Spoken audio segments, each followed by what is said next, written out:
When you have scoliosis, it can be really difficult to know how to adapt a yoga pose without worrying that you're making your scoliosis or your pain any worse. Being told to just modify the pose isn't very helpful when you don't actually know what can be changed or how you can make this pose work much better for you and your body. In this video, I'll show you the practical principles that I use to adapt yoga for scoliosis with clear examples so that you can apply this to your own practice. So what does adapting a pose actually mean? So what it definitely doesn't mean is just avoiding a pose. It also doesn't mean that there is one adaptation, one kind of scoliosis version that works for everyone. It also doesn't mean that we're forcing for both sides to look identical, which just simply doesn't work with scoliosis. So the aim is to help the pose do what it's supposed to do, what our intention was for the pose, without losing stability, without exaggerating our pattern, and without creating any discomfort, of course. So ways to adapt might be just reducing the range of motion, so just make the movement a little bit less. It might be using different props to give you a little bit more support. It might be the position of your legs and your feet in the pose. It might be the amount of leverage that you're using, or it might simply be that you're just simply slowing things down a little bit more. So one of my favorite adaptations, and the one that works almost every time, is simply less is more. And I don't mean necessarily less repetitions. If we're kind of talking about more of a Pilates exercise, I'm talking about decreasing the range of motion that you might be doing in this particular pose or in this particular exercise. So my teacher, Judith Hanson-Lasseter, she used to say that any amount of the pose is still the pose. And this really stuck with me because it's so true.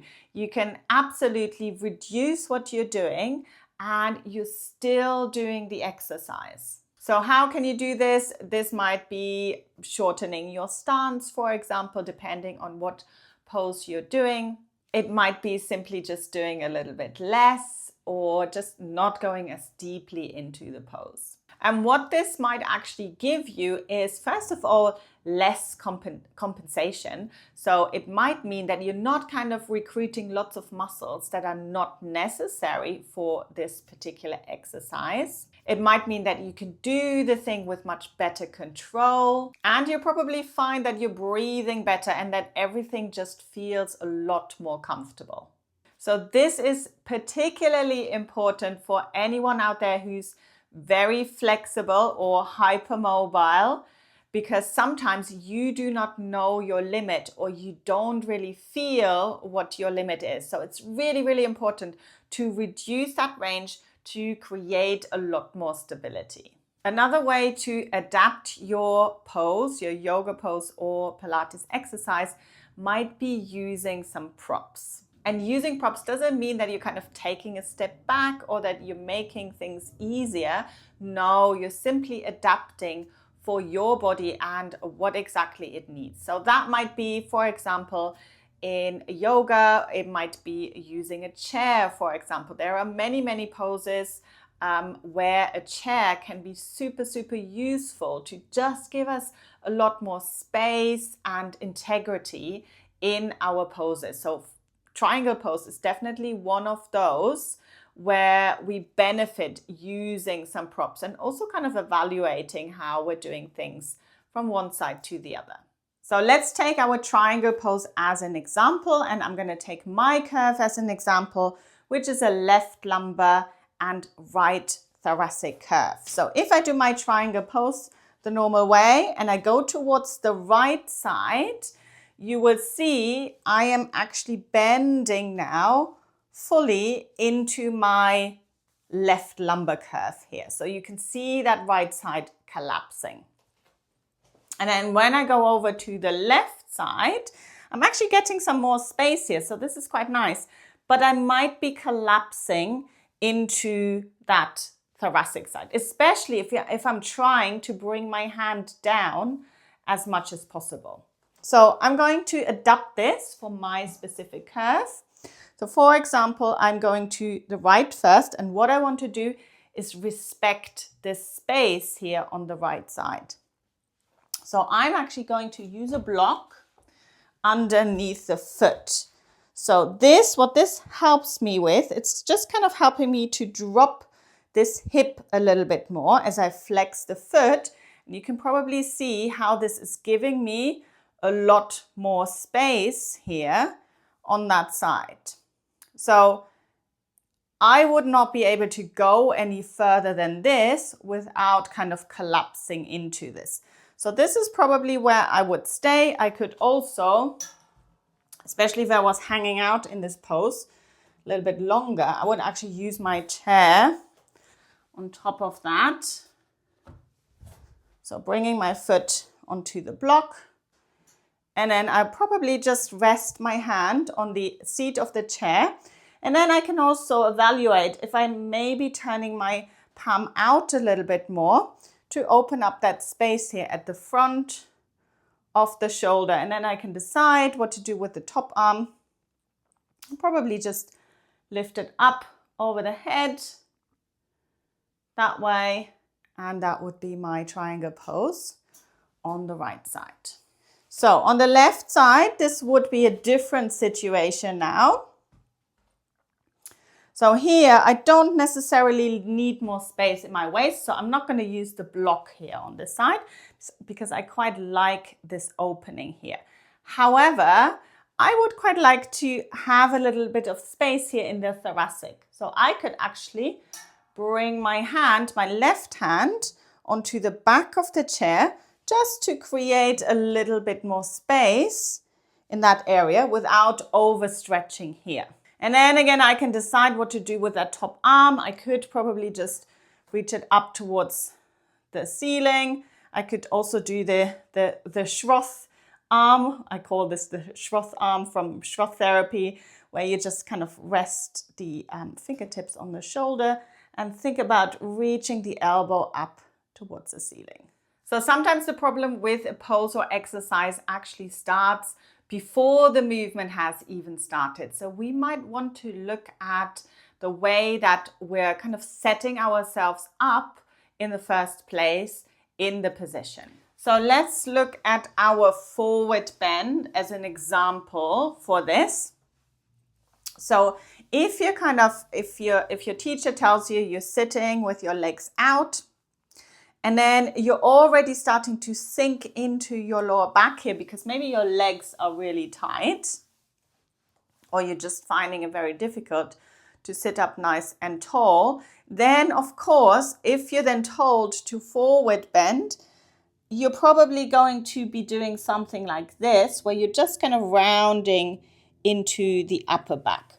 Now, just kind of going into flexion is for scoliosis is not kind of the best thing to do, because when we go into flexion, we also go into a little bit of rotation. That's just the mechanics of what the spine is doing with scoliosis. So how do we adapt this? We need to think about where can we be in a position where we can actually move from the pelvis. And you might already see this. I'm not warmed up this morning at all. So when I try to move from the pelvis, my knees actually start to come up. So this is kind of a sign for me to say, oh, maybe I just need to bend my knees a little bit more. So I'm going to use a blanket and simply bring this underneath the backs of my knees, sit up nice and tall, and then look at that. I've got much more room to bend forwards comfortably. Now, this is adapted for me and my body right now. Other things might be, you might be sitting up a little bit higher, so you could be sitting on a cushion or on a block, and that might help you to move into this, moving from the hips rather than flexing your spine, to come into this with a little bit more stability and integrity of the spine. Another thing we want to think about, especially when it comes to avoiding going further into our scoliosis pattern, we know scoliosis is quite complicated. So it's twists and turns. It also comes with rotation. Is to simplify your base. So when you've got a stable and simplified base, then you can kind of think about, where can I create more space? Where can I keep that integrity a lot easier, rather than bringing in another factor of asymmetry or of complication, basically, that will make this very, very difficult. So what I'm talking about, especially, or what I've got in mind at the moment, are seated twists. So let's take this very common seated twist, where you're maybe bringing one foot over to the other side, and then you would be kind of using your hands to go into the twist. Sometimes you would even kind of bring your elbow over to the other side, right? So what is the problem here? We've got a lot of moving parts here. So the legs are already kind of crossing my legs, which creates leverage here into my pelvis. So it kind of rotates my pelvis around. It also lifts this side slightly up. Then I'm using my arms in an asymmetric way. When you bring your elbow over, there's a little bit of leverage. It helps you to kind of move around a little bit more, but especially with hypermobility, remember that we kind of want to respect our range of motion that we've got actively. So I'd much prefer you do a twist where you can actively go into it and out of it, rather than using your hands to pull yourself around. So let's see how we can adapt this. I would much prefer that we have our legs crossed like this, still slight asymmetry, but not quite as bad as what we've done before. We can actually now anchor our sitting bones down into the floor. We can think about lifting up through the crown of the head. And then we can think about, what is a twist actually about? What is it supposed to do? And most of the time it's mobility in the thoracic region, right? So if you do not have mobility in that area because you've had scoliosis, spinal fusion, what is the point of a twist? It might be something else. Maybe you're getting a shoulder stretch out of it. In which case, I have no problem of you just kind of crossing the hand over to the knee, and you get a little bit, so you get your tissue stretched. You can bring your other hand behind you, and that might be your twist with a spinal fusion. If you do not have a spinal fusion, then you have some mobility here in this area. So you can try this out by just bringing your hands around the ribs and rotating one way and the other. And it might not be even at all. So I can feel that definitely one side feels a little bit more restricted than the other. So I can use this to my advantage. So I could spend a little bit more time on the side that feels restricted. But really what you want to do is use the range of motion that you've got, and then let your hands land. Don't use your hands to kind of pull yourself around even more. So just let them land where they are. So this might be just on my knee here, and my other hand is behind me. What I'm not doing is using my hands to twist myself further around. So I'm thinking about keeping my core engaged, and I'm thinking about breathing here into this pose, especially into the areas that might feel a little bit more restricted. So the more straightforward an exercise, and especially a yoga pose, is, the easier it is to adapt. It starts to become very complex once the pose starts to become a lot more complex. So think about some of the movements, yoga poses, or maybe other exercises that you do that kind of combine different elements. So I'm talking about a forward bend with a twist, or backward bend with a twist. I'm talking about adding leverage and a twist. So all those, or maybe it's a balance with a rotation. So those ones start to become very, very complex, and we need to think about how can we start to simplify those poses a little bit more to be able to go into them with integrity and with support. And again, it comes back to what is the intention? What do you want to get out of the pose? And sometimes the intention might be, well, I want to do something fun and I want to do something challenging. So for example, I love inversions. I love being upside down. I love a handstand. I love a forearm stand. And yes, I do them for kind of upper body strength, but there are many other things I can do for upper body strength. I also do them because they are fun.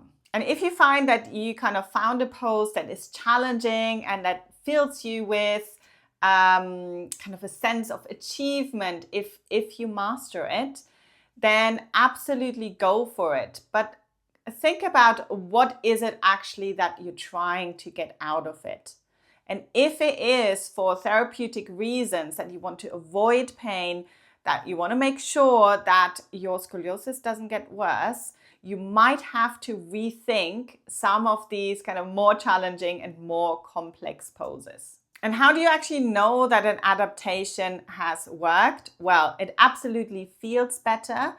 It feels easier. There should be kind of a sense of ease in the pose. It will feel more supported. You'll be able to control the movement rather than just kind of trying to get through the exercise. You will find that you're not just kind of collapsing into your usual scoliosis pattern. You'll find that it's not using unnecessary tension, and it's actually helping you achieve what you wanted to do. So if you're thinking now, I don't know where to start and I just want to do the things that are good for my scoliosis, make sure to download this free yoga routine here, which is a great starting point. So adapting a yoga pose absolutely doesn't mean that you're doing a lesser version of it. So you can do less, you can use more support, you can simplify a pose and making sure you're not going further into your scoliosis pattern. But what about deliberately doing something different on one side to the other? Should you stretch one side more and strengthen the other side? So this is exactly what we're looking at in the next video that is on your screen right now. Should we always work against the curve and stretch one side more and strengthen the other?